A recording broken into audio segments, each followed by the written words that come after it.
जितना मैग्नीफाई किया गया शायद किसी और नहीं हो। कबीर जब हम पैदा हुए जगत हंसे रोए, ऐसी करनी कर चलो हम हंसे चलो।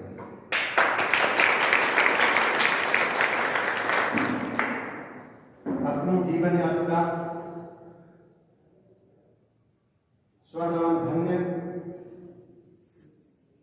जिन्हें मैं बाबूजी कहा करता था, जिन्होंने इस पूरे क्षेत्र में संघ को स्थापित किया, विद्या भारती को स्थापित किया, एकमात्र नाम जिसका कोई विकल्प नहीं। पूरे क्षेत्र में कहीं भी आप नजर दौड़ा करके देख लें, संपूर्ण नगर से लेकर के बहराइच बागड़ तक पूरे थारू क्षेत्र में या इस पूरे जनपद में जहां कहीं भी संघ का कोई भी कार्य दिखेगा, विद्या भारती का कोई भी कार्य दिखेगा, बिना उस नाम के अधूरा रहेगा। जिनके बारे में कहां तक कहूं, हमने गांधी जी का और लिंकन का नाम सुना है, कुछ समय को पालन करते थे, लेकिन प्रत्यक्ष देखा है समय को जिन्होंने जिया। दो घटनाएं मैं उनके बारे में कहकर उनका पावन स्मरण करके उनके चरणों में अपनी स्नेहांजलि अर्पित कर मैं अपनी जीवन यात्रा की चर्चा आप लोगों से करूंगा। मजगई में संघ का वार्षिक उत्सव था और उसमें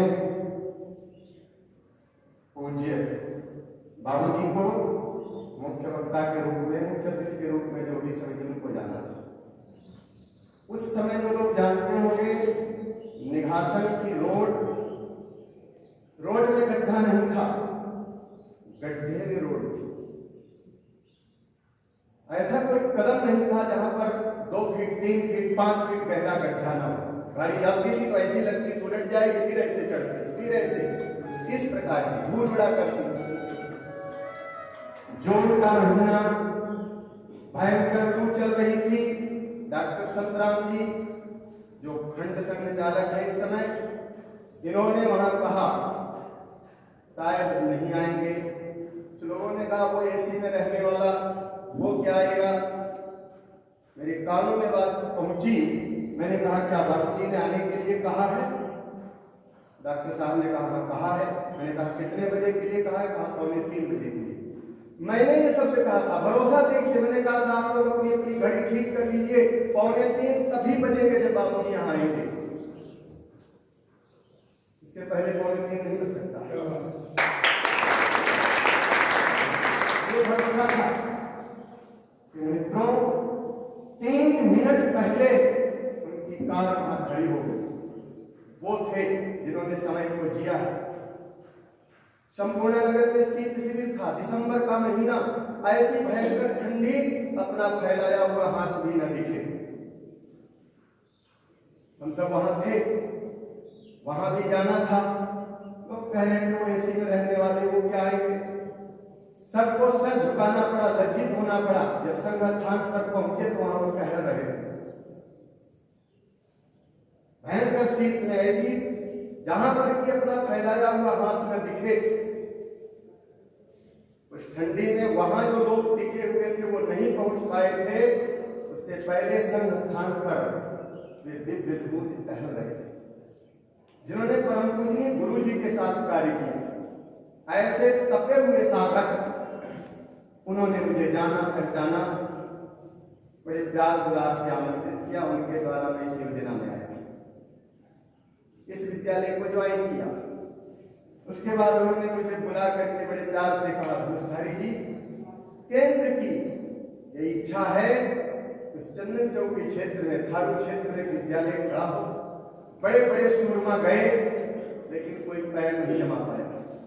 चाहे वो प्रचारक रहे हों, चाहे वो बड़े बड़े कर्मठ आचार्य प्राचार्य रहे हों, कोई भी टिक नहीं पाया। मेरी इच्छा है, केंद्र की इच्छा है कि एक विद्यालय वहां खड़ा हो। उन परिस्थितियों में मैं वहां गया, लोगों से मिला।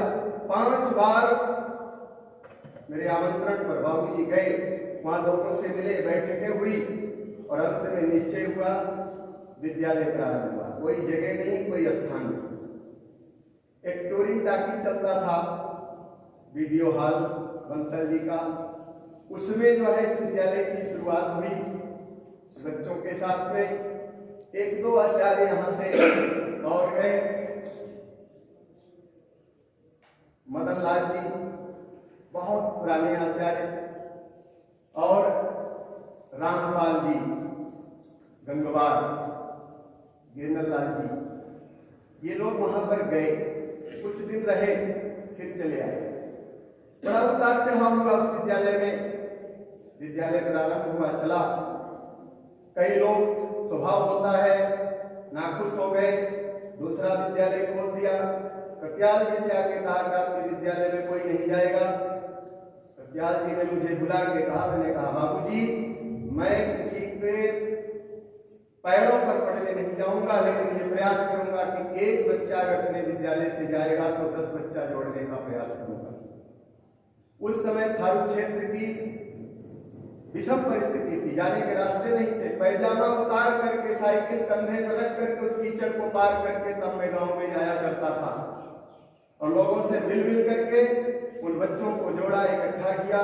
प्रभु की इच्छा थी, विद्यालय चला। विद्यालय के पास कोई भूखंड नहीं था, जैसे तैसे एक घसीटा नाम के वहां पर थारू जी की वो जमीन है, मिल करके घंटों घंटों चर्चा होते होते आखिर में किसी कारण से उनका मन पसीजा और विद्यालय को भूमि मिली। भाई जी जो उस समय अखिल भारतीय संगठन मंत्री थे, उनका कार्यक्रम भूमि पूजन के लिए मिला। मेरी बीएड की परीक्षा थी। अभी प्रधानाचार्य जी ने जिनका नाम लिया, बड़ा अधिकारी थे, लेकिन मेरा बड़ा मित्र भाव था, उनसे बहुत मैत्री थी, एकदम खुले मन से आते थे। तो वहीं एक कोई रुकने का जरिया नहीं था, वहीं अपने यहाँ रुकते थे। और सिरका उनको बड़ा पसंद था, कहते थे अब सिरका निकलवाओ। बहुत एकदम बिल्कुल हार्ट टू हार्ट टच जिसे कहते हैं, वो आदरणीय श्रीमान बेचन जी सिंह जी साथ हमारा था। ये लोग सुबेरे से दुबहा वाले चंद्रपाल जी, श्रीमान बेचन सिंह जी, कत्याल जी, ऐसे 5 लोग जाकर के सुबह से टिके रहे और कहा अगर आप चले जाएंगे तो मेरी नाक कट जाएगी। अखिल भारतीय अधिकारी का एक कार्यक्रम मिला है। मैंने कहा बाबूजी मेरे जीवन का प्रश्न है, जब तक आप हाँ नहीं कह दोगे मैं जाऊंगा नहीं। शाम हो गई, आखिर में मैंने प्रवेश पत्र निकाल कर उनके सामने फाड़ दिया, उनके चरणों में डाल दिया। बेचन सिंह जी ने कहा कि बीएड करके आप प्रशिक्षित हो जाओगे ना। मैंने मान लिया आप प्रशिक्षित हैं। भाई जी कोई रास्ता नहीं था उस विद्यालय में, कैसे कैसे वो तो मढ़ी हुई को सभी बजा लेते हैं। ये कोई गुणगान के लिए नहीं, अपनी जीवन यात्रा आत्म कहानी बता रहा हूं। कोई रास्ता नहीं था सामने, कोई 1 इंच की भी जगह नहीं थी। जहां पर वो जमीन है, जहां गेट बना है उसके उधर की ही जमीन थी, आगे की कोई जमीन नहीं थी। प्रश्न ये था कि उड़ करके जाएंगे क्या हो। और आगे की जो जमीन थी बरबटा के प्रधान गंगाराम की थी। मैं उनके पास गया, उनसे निवेदन किया।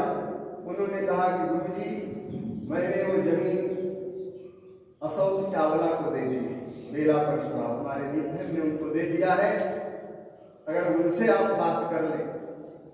वो जंगल का रास्ता, बारिश हो रही थी, उसी रात्रि में ही 12 बजे मैं वहां से निकला। पचपेड़ा का एक व्यक्ति भयंकर पियक्कड़, 24 घंटे पिए रहने वाला है, लेकिन पता नहीं क्या ईश्वर की श्रद्धा थी, सामने पड़ जाए जो भी कहा, कभी इनकार नहीं किया।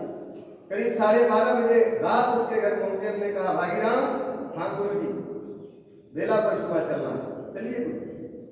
उसी समय चल दिए। बारिश हो रही थी, चावला जी के यहाँ पहुंचे तो पता चला वो तो नेपाल गए। बड़ा झटका लगा, जब क्या होगा। प्रभु की इच्छा, सवेरा होते ही जब तक हम शौच मंजन किए तब तक वो आ गए। उनसे बात हुई, उन्होंने इनकार किया। हमने कहा चावला जी मेरे बेटे की बारात नहीं जानी उस रास्ते से, लोग अपना सब कुछ दान कर देते हैं, आपके क्षेत्र के बच्चों का विकास होगा। पता नहीं क्या बात उनके मन में आई, कहा ठीक है आप रास्ता बना लीजिए। हम वहां से आए, 2-4 लेबर लगा दिया, रास्ता बनने लगा। बैजनाथ अग्निहोत्री वहां हेडमास्टर थे, बगल में प्राइमरी स्कूल है, उन्होंने लेबरों को भगा दिया। जब हमें पता चला तो खुद जा करके फावड़ा से मिट्टी फेंकने लगे, हमें रोकने के लिए आए। काफी गर्मी गर्मावत है, आपको जाना है तो कोतवाली में जाइए, अगर आगे आएंगे तो फावड़ा गर्दन पे होगा। तब वो रास्ता बना, रास्ते पर एकदम मिट्टी जो है ऐसी दलदली हो गई कि जाना संभव नहीं था। उस समय ये रेलवे वाले, ये कोयले वाले इंजन चला करते थे, उसकी जो झड़न होती थी वो वहां चंदन चौक में इकट्ठा थी, कम से कम रही होगी 50 रुपए। मैं PWD के पास आया, PWI दुधवा में। उन्होंने कहा गुरुजी आपको इसके लिए आना पड़ा, आप वहीं से कह देते आपके लिए क्या? आपने कहा नहीं था। 20 डल्ला उस थारू क्षेत्र से लगा करके उस कचरे को वहां से उतरवा करके उस पे डाल करके पूरा सड़क से लेकर के और विद्यालय तक जाने तक एक एक खूंटा उन थारुओं के कटघूटा उसको कहते हैं, उसमें से किसी ने गाली दिया, किसी ने खुशी से दे दिया, किसी ने कहा और ले लीजिए, किसी ने एक गट्ठर एक पूरा पूछ दिया, किसी ने हाथ से छीन भी लिया। हर प्रकार के खट्टे मीठे अनुभव आए। जंगल में जाकर के चोरी किया। एक घटना का साक्षी जलीराम भी है। कोरव जो बत्तियां लगती हैं वहां जाकर के कटवाया, मुझे काला हुआ, वहीं बेहोश हुआ, लद करके लाया गया जैसे तैसे। बहरहाल वो छप्पर बना, उद्घाटन का दिन आया, भाई जी आए, बेचन सिंह जी ने कहा प्रस्ताव की आपको रखनी। कहा इतने वरिष्ठ लोग हैं, आप रखिए। कहा नहीं, मुझे भरोसा है कि आप मुझसे 100 गुना ज्यादा अच्छा प्रभावी ढंग से रखेंगे। बेचन सिंह जी का विश्वास था, उन्होंने मुझे प्रस्ताव की रखने के लिए कहा। प्रभु की ऐसी इच्छा हुई, भाई जी ने कहा कि मेरे जीवन काल में पूरे विद्या भारती में, कोई अतिशयोक्ति नहीं कह रहा हूं, जो उन्होंने कहा था वो कह रहा हूं, ऐसा वक्ता और ऐसा योग्य प्राचार्य मेरे जीवन में कोई दूसरा नहीं मिला। बड़ी प्रशंसाएं मिली हैं, इसके मैं उसका पात्र नहीं। और बड़े बड़े लोगों ने सराहा। भाई जी ने कहा कितना अच्छा बोलना आपने कहा किसी। फिर यहाँ लगभग 200 लोग, प्रधानाचार्य लोग थे यहीं, उन्होंने जो कुछ कहा था वो शायद समिति ने भी सुना। यही विद्यालय में आके कहा कि आप लोग सारे प्रधानाचार्यों को कहा था कि इनसे प्रेरणा लीजिए, इनसे सीखिए। तो ये वरिष्ठ लोग थे, ये अखिल भारतीय संगठन मंत्री के वक्तव्य। मैं जब वहां रहा है, राम जन्मभूमि का वो आंदोलन चला, शिला पूजन हुआ, राम ज्योति आई, अस्थि कलश आए, चर्चित हुआ, जिसकी चर्चा अभिषेक जी ने किया। उसमें जून के महीने में मेरे आवास को जलाया गया, घटनाएं घटी। मैं आभारी हूं आदरणीय पूजनीय बाल जी, जो उस समय प्रांत प्रचारक थे, और श्रीमान स्वांत जी, जो उस समय सह प्रांत प्रचारक थे। दोनों लोग मुझे चंदन चौकी से पलिया बुलाने के लिए गए थे। कत्याल जी से कहा, कत्याल जी ने मुझे बुलाया कि आप अब वहां रहना थोड़ा खतरनाक है, इसलिए आप बलिया को देखेंगे। उस समय मेरी नियुक्ति गणित के आचार्य के रूप में, यहाँ बलिया में कोई गणित पढ़ाने वाला नहीं था। सुनील जी मेरा सब जानते हैं, चाहे सुनील जी को शिशु मंदिर से विद्या मंदिर में लाना रहा हो, चाहे श्रीधर जी को लाना रहा हो, अन्य किसका नाम हो, चाहे किसी की नियुक्ति करानी रही हो, जो कार्य कत्याल जी ने पहचाना जाना, जिसके लिए जो कहा उसको उन्होंने किया। सभी लोग जानते हैं कि ये तीन पड़ी हुई थी, चारों तरफ खुला हुआ था, यहाँ कोई कमरे नहीं उस समय।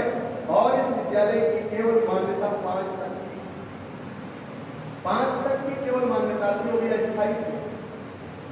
8वें के लिए परीक्षा दिलवाने के लिए गोला से महेंद्र जी त्रिपाठी के यहाँ संबद्ध कराया जाता था। तो चाहे 8 की मान्यता का प्रयास रहा हो, हाई स्कूल की तो कक्षाएं नहीं चलती।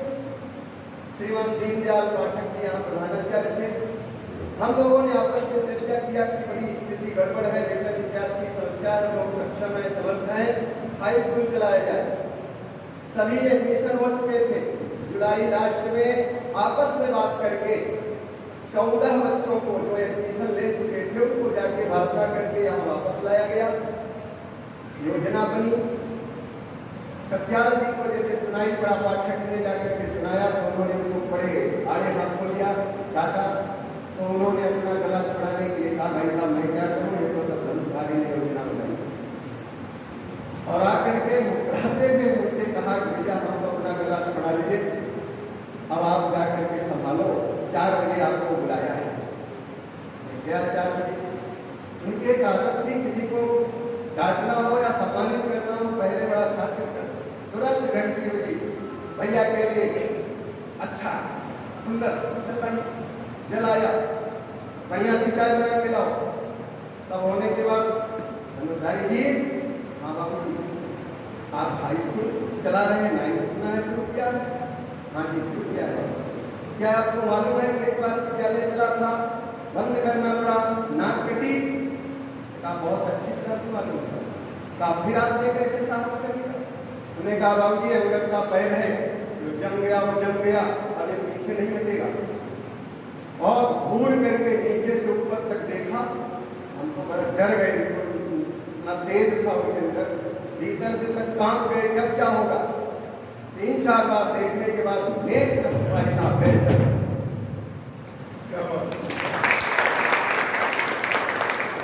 क्या चाहिए आपको? हमने कहा बाबू बच्चों को बैठने के लिए जगह चाहिए, फर्नीचर चाहिए। तुरंत घूमा, केशव जी बैठे हुए, हाँ बाबू जी मुझे नील कमल की बिना हफ्ते की अच्छी 20 कुर्सियां, मैं 6:45 बजे आऊंगा, मुझे वहां मिलनी चाहिए। 6 बजे ही कुर्सी ला करके यहाँ रख दी गई। अंबालाल जी प्रधानाचार्य थे, ताला बंद कर दो। बच्चे बाहर खड़े, ठीक 6:45 बजे कब्जा गया, कहा बच्चे यहाँ खड़े, पूछा अंबालाल जी को बुला कर उन्होंने काफी डांटा सारा, तुरंत कमरे खुलवाए, उसको धुलवाया पुछवाया, सीटें पड़ी। और उसी दिन नवम प्रारंभ हुई 14 बच्चों से। ये पूरी विद्यालय की यात्रा आपको बता रहा हूँ।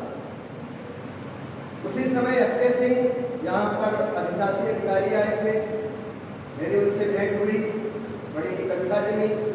एक बेटा, 2 बेटा और 1 बेटी, बेटी 9th में पढ़नी थी। उन्होंने पूछा कि आचार्य यहाँ प्रवेश कराऊं? मैंने कहा आपका विद्यालय है, इसमें पूछने की क्या बात। उनका साहस, अकेली बेटी आकर के प्रवेश कराया, विद्यालय चला।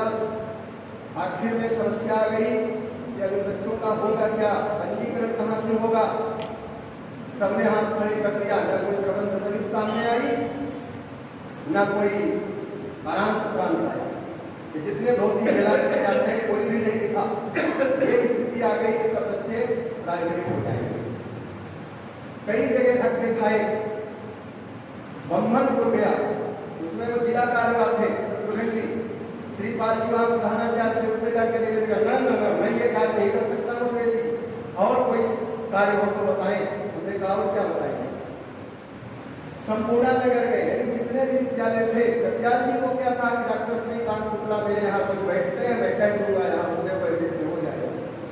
राजा ने तो टूट मना कर दिया। अब बड़ी विषम परिस्थिति, तब कत्याल जी ने बुलाया, जब को नाक कट जाएगी। कहा बाबू जी आपने कहा था कि प्रबंध समिति का विषय है, इसमें हम क्या कर सकते हैं? कहा नहीं था ये बच्चों का जीवन है, क्या जवाब देंगे? तब कहीं से प्रभु को जो कार्य करना होता है, मैं जिला पंचायत हीरा गया, वहाँ पर पांडे जी प्रधानाचार्य थे, नाम उनका विस्मरण हो रहा है, उनके सेवाकाल का आखिरी वर्ष मैं लेके गया। दिसंबर महीने की बात बता रहा हूँ, मुझे देखा फेंक दिया सबने, चले वो दिसंबर में एडमिशन करा, शर्म नहीं आती? बहुत तेज झड़क दिया, डाटा। संयोग देखे कभी कभी कटवचन भी अमृत बन जाते। मेरे मुंह से निकला, जाके पैर कटी बीमारी सोका जाने नील कराई। मैंने कहा बांझ की जान कसौ पे पीला। आपका अगर कोई बच्चा होता तब आपको एक खबर मालूम पड़ती। इतना कहना हुआ कि वो झरझर झरझर उनके आंखों से आंसू बहने लगी। आधा घंटा तक रोते रहे, पूरी उनकी रुमाल भीग गई। हम घबराए गए, भगवान क्या हुआ? आखिर में संयत हुए। तुरंत खन्ना MP खन्ना वहाँ बड़े बाबू थे आए, हाँ साहब ये लिस्ट लो और इन बच्चों का नाम लिखो। कहा साहब अब कोई जगह नहीं, हम सब सोचिए और वो सब फीस जमा करके अब नहीं हो सकता। उन्होंने कहा कि मेरी जिम्मेदारी है, आप लोग खान साहब अध्यापक थे, उनको बुला करके नया रजिस्टर बनवा करके मेरे सामने और सभी बच्चों का नाम उन्होंने लिखवाया। और मुझे इस समय भी याद है 61 रुपए 32 पैसे प्रति बच्चे की शुल्क थी। केवल उतनी ही शुल्क लेकर के सभी 19 बच्चे हो गए थे। उनका सबका हीरा में पंजीकरण हुआ, ईश्वर ने लाज रखी। 2-3 साल वहां चला, फिर बाद में हमें मालूम हुआ तो सचमुच वही बात निकली, वो निसंतान थी और उनके सेवा काल का आखिरी वक्त था। बहुत ग्लानि हुई, लेकिन वो बात अमृत हुआ यहाँ के लिए। फिर जब यहाँ कहीं कोई बात नहीं बनी, उनका जब सेवा काल पूरा हो गया और लोग आए, नहीं बात बनी, तब बहराइच में रुपैटिया के पास एक विद्यालय है चरदा, वहाँ संपर्क हुआ। वहाँ से बच्चों का जब तक यहाँ मान्यता नहीं हुई तब तक चरदा। बड़ी बड़ी घटनाएं हैं। मुझे मारने का षड्यंत्र हुआ, आज भी वो छुरा रविंद्र जी के पास रखा हुआ है। मैं बड़ी बातें नहीं कर रहा हूँ, आज भी वो छुरा रखा हुआ है, जान हथेली पर रख करके। मझोटा में क्या घटना हुई शायद अक्षय जी जान रहे हैं। औरों का जान बचाने के लिए अपने को आग में डाल करके बड़ी बड़ी बातें लोग करेंगे। वो सब बातें क्या क्या घटनाएं हुई हैं, कैसे कैसे हुई हैं, किस तरह से यहाँ की यात्रा हुई। विद्यालय के पास कोई जमीन नहीं, कोई नाम नहीं, कोई कुछ नहीं, मान्यता नहीं हो पाई। विजय मिश्रा जी हैं, मैं उनको प्रणाम करता हूँ। 12 बजे रात तक उनके पास बैठ करके आज भी वो कागज विद्यालय में मौजूद है। मैंने ही लिखवाया था जिस पर वो लिखा कि इस नंबर पर विद्यालय का उद्घाटन करेंगे। बालू की दीवार थी, सब लोग बैठे हुए बड़ी बड़ी बातें करेंगे, हमने ये कर दिया, हमने वो कर दिया, आकाश में तीर चलाएंगे। तब उसी के आधार पर हाई स्कूल की मान्यता। यहाँ कई जिला प्रचारक आकर के कह गए मैं कराऊंगा, आइए, उनका नाम नहीं लूंगा। फाइल लेकर के मैं लखीमपुर गया, मैंने कहा भाई साहब राम कुमार जी आए हैं, आप चले चले तो बात। मैं किसी से बात करने नहीं जाता, इतने घमंडी, जिसको बात करनी होती मेरे पास आता। भाई साहब कोई बात नहीं, आप फोन कर। फिर वही तिकोना समोसे की तरह हूँ, मैं फोन नहीं करता। हमने छीन लिया फाइल से, नमस्ते भी नहीं किया, लेकर के सीधे सर्किट हाउस राम कुमार जी के पास गए। राम कुमार जी का कितना गुणगान करूं, अपने बगल में मेरी कुर्सी डलवाई और बैठाला। फाइल देखी, आचार्य लखनऊ वाली, तो फाइल लेकर के लखनऊ गया। अपने आवास पर उन्होंने भोजन कराया, अपनी गाड़ी में बैठा कर ओम प्रकाश सिंह सिंचाई मंत्री थे, उन्हीं के पास शिक्षा विभाग का आचार्य, उनके पास लेकर के मुझे गए और कहा भाई साहब मेरा विद्यालय है, मेरा काम है, ये मान्यता आपको करानी है। उस मनहूस व्यक्ति ने फाइल दे लिया और रख लिया। जब हम लोग चले आए, जैसे तिरछा यहाँ से यहाँ तक लिखा था, मैंने देखा कैंसिल्ड। बड़ी ग्लानि हुई, पीड़ा हुई, लेकिन ईश्वर जो कुछ करता है बहुत अच्छा करता है। चौथे दिन ओम प्रकाश सिंह शिक्षा मंत्री से हट गए, महेंद्र प्रताप यादव शिक्षा मंत्री बने। बहन मीरा जी उनकी पत्नी विशेष सचिव थी शिक्षा विभाग में। क्या व्यक्तित्व थे। उसी के ऊपर सिफारिश किया, नाइक बोर्ड के अंतर्गत विशेष तत्काल प्रभाव से मान्यता की प्रबल संस्कृति के साथ अपने आप जाकर के राज्यपाल ने हस्ताक्षर करवाया और उसी सत्र में उसी कैंसिल्ड फाइल पर हाई स्कूल की मान्यता हुई। मैं और पाठक जी 1 किलो मीठा लेकर के गए थे, महेंद्र प्रताप जी उसको भी नहीं ले रहे थे। मैंने कहा भाई साहब ये प्रसाद है, ऐसे ही माथे लगाया और अंदर भिजवा दिया। इस प्रकार हाई स्कूल की मान्यता हुई। ये जो तालाब था, घोर तालाब, जिसमें इस समय प्रधानाचार्य जी ऑर्गेनिक कीर्ति और फूल इत्यादि इसकी सज्जा श्रृंगार कर रहे हैं, उनको भी प्रणाम। चमकाया महकाया सजाया क्यों इकट्ठा विद्यालय के पास में कुछ को लेने में जैन साहब भी उसके साक्षी हैं और भी कत्याल जी के साथ, अपने गर्ग जी के साथ, सबके साथ, महेंद्र जी के साथ लग करके समाज से जैसे तैसे याचना करके मांग करके जो भी हुआ उसकी रजिस्ट्री हुई विद्यालय के नाम। नहीं, इंटर की मान्यता नहीं। इंटर की मान्यता पर बड़ी बड़ी ढींग यहाँ करके हाँकते हैं लोग। मुझे तो बहुत क्रोध आता है। श्रीमान प्रदेश निरीक्षक यहीं पर आए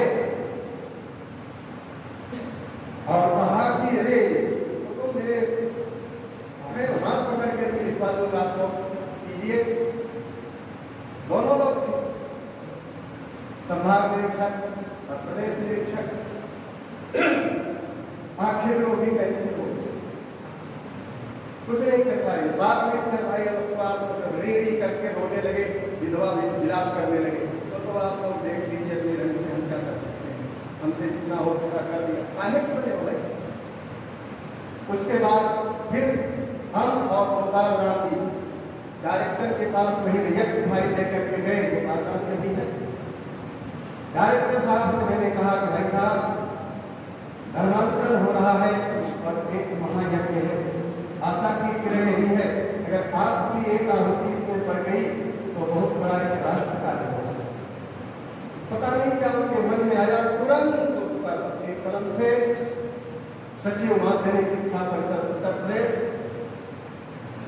भौतिक स्थलीय निरीक्षण कर तत्काल मान्यता की कार्यवाही प्रारंभ करें। गोपाल राम जी उछल पड़े, कहा तू अब तो आप पलिया नहीं चलेंगे, आप चाहे रिजर्व कार्य करना पड़े, आप प्रयागराज चलेंगे। हमने कहा चलिए वहीं से सीधे फाइल लेकर के सचिव के पास गए, उनके स्टेमों से मिले और प्रभु की कृपा थी।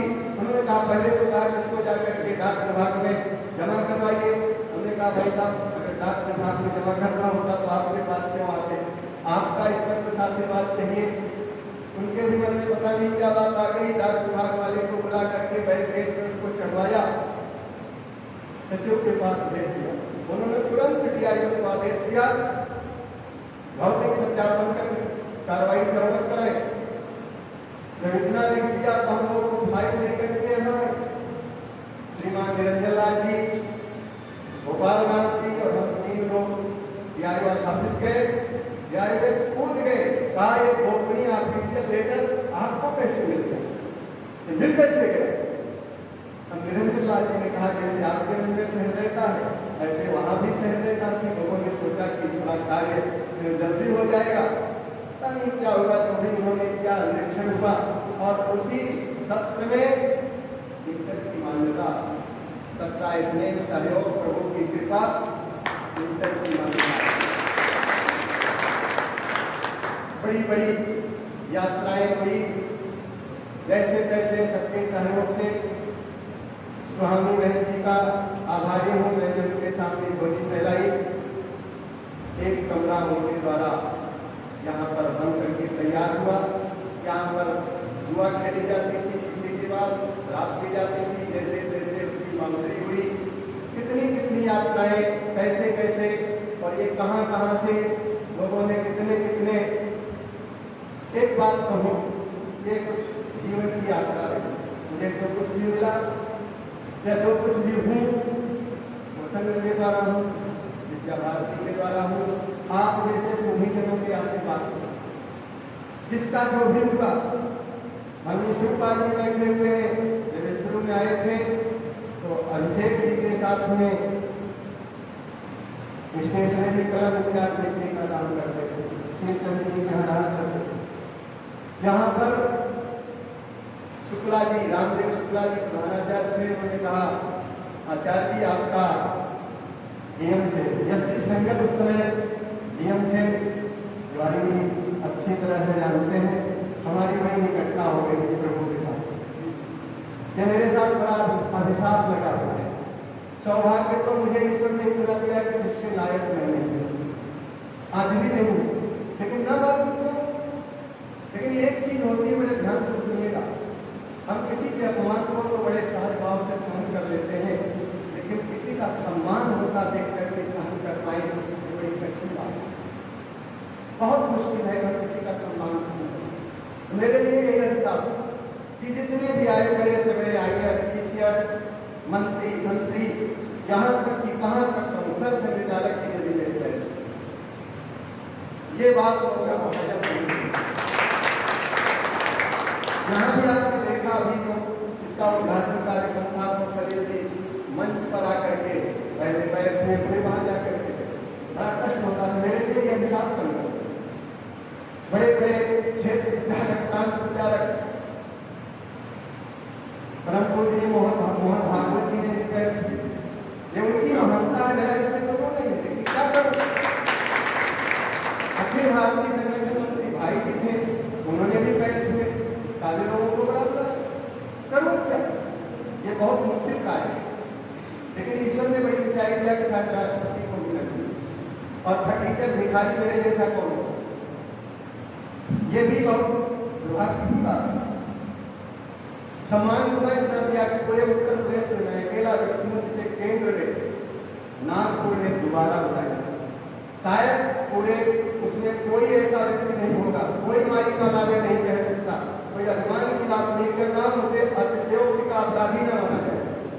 बाकायदा पत्र आया था, कत्याल जी ने सिफारिश किया, लखनऊ से केडिया जी चल करके आए थे कि अरे आपको ऐसा सौभाग्य मिला है, पूरे प्रदेश में किसी को नहीं मिला, नागपुर ने आपको दोबारा बुलाया है, आप चूकिए नहीं।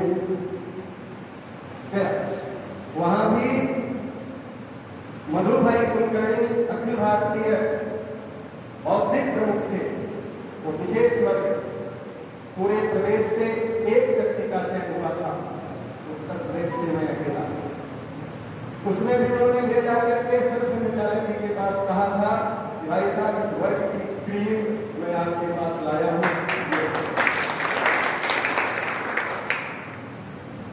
मैंने जाकर के संगल साहब से हमने और रामदेव जी ने निवेदन किया और अपने शिवपाल जी वहां फैक्ट्री में इनको कॉन्ट्रैक्ट किया। जीवन की यात्रा आगे बढ़ी, आगे बढ़ते गए और बढ़े, ऐसी शुभकामना।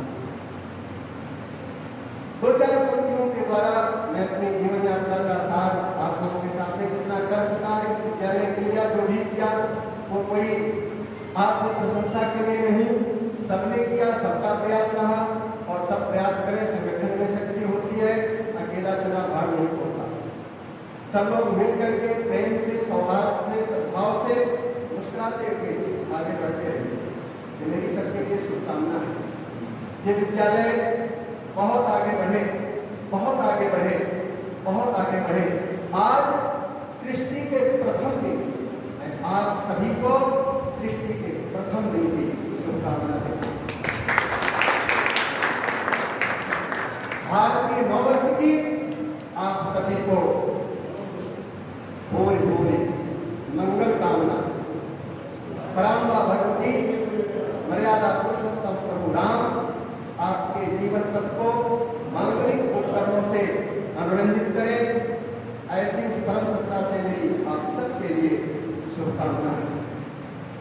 प्रधानाचार्य से बड़ा स्नेह मिला, कहाँ तक गाऊं। अब वो यही है कि जो गूंगा मीठे फल को रस अंतर्गत ही भावे। उनकी साधर्मी जी ने जो इसने जो सम्मान दिया वो भी अवर्णनीय है, अग्नि है। हालांकि प्रधानाचार्य जी को मैं बिना किसी लागत के ग्राम में पूरी तरह से भर करके भेजा गया था कि शायद वो दोबारा आपके मन से आपकी आदमी नहीं कर पाया हो पूरी तरह से। मैं अंतरात्मा की आवाज के आधार पर ये कह सकता हूँ, बहुत पूरी तरह से आपको भरा गया था, पूरी तरह से भरा गया, इसमें कोई दो राय नहीं। लेकिन आपने देखा, जो भी सुना, समझा, देखा, प्रत्यक्ष में जब होता है तो फिर वो भाव नहीं रह जाता। आपने भी कहा, मैं आपका आभारी हूँ, हृदय से आभारी हूँ। कोई प्रस्तुत प्रशंसा करने का मेरा स्वभाव नहीं। तिवारी जी के बारे में कहाँ तक कहूँ, उन्होंने सबके साथ भलाई किया है, सबका सहयोग किया है, लेकिन मुझे ये कहने में कोई गुरेज नहीं, कोई अतिशयोक्ति नहीं। जितना सबके साथ मिल करके जितना सबका सहयोग नहीं किया होगा, उससे 100 गुना ज्यादा मेरा सहयोग किया है।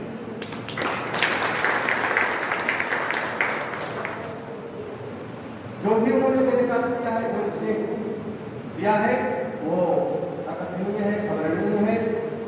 इसका मैं ऋणी हूँ, आभारी हूँ।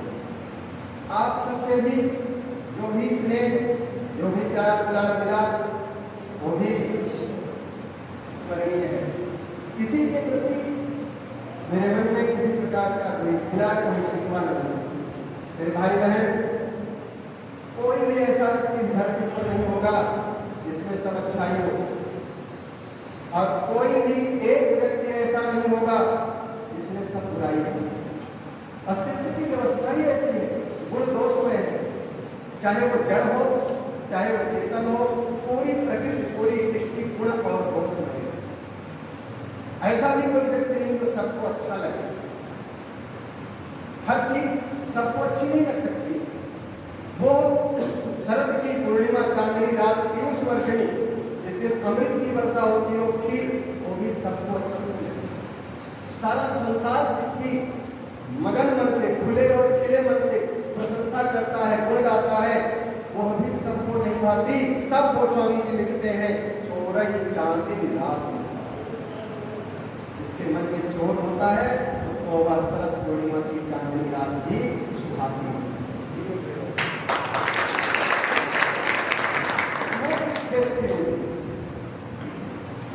सबके अंदर हजारों कमियां हैं, किसी की कमी मत देखो। अगर देखना है तो किसी की अच्छाई को देखो। अगर आपको कहीं से कुछ अच्छाई मिल सके, नीर क्षीर विवेकी बन करके उसको ग्रहण करें, और जहां तक शुभ स्वभाव के अनुसार धोखा दे उड़ाए। अगर कोई साफ वस्तु मिले उसे ग्रहण करें। पुनः पुनः सब लोग प्रसन्न रहे, खुश रहे, खुश रहे, खुश रहो। हर खुशी हो तुम्हारे लिए। छोड़ दो आंसुओं को हमारे लिए।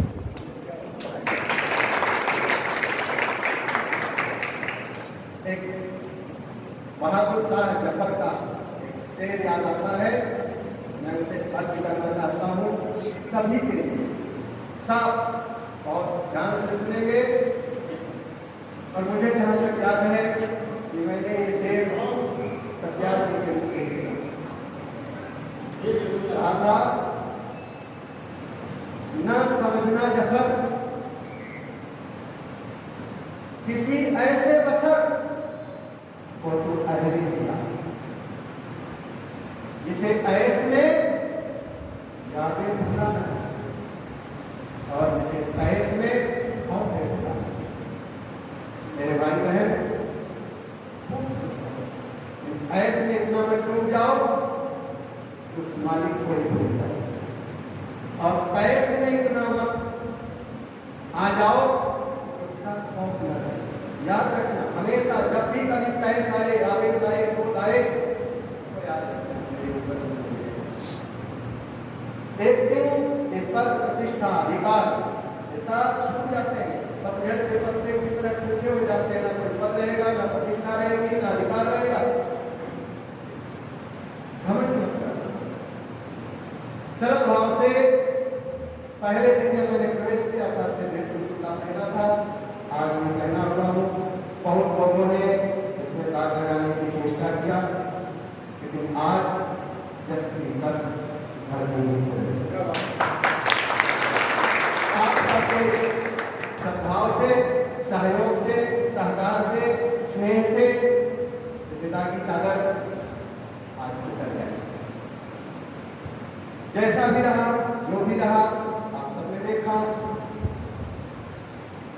लेकिन एक चीज निवेदन सबसे मिलकर विद्यालय को ऊंचाई पर ले जाने का प्रयास कीजिएगा। प्रधानाचार्य जी के जो उन्होंने सपना देखा है आदर्श विद्यालय बनाने का, उसमें आप सभी सहभागी बने।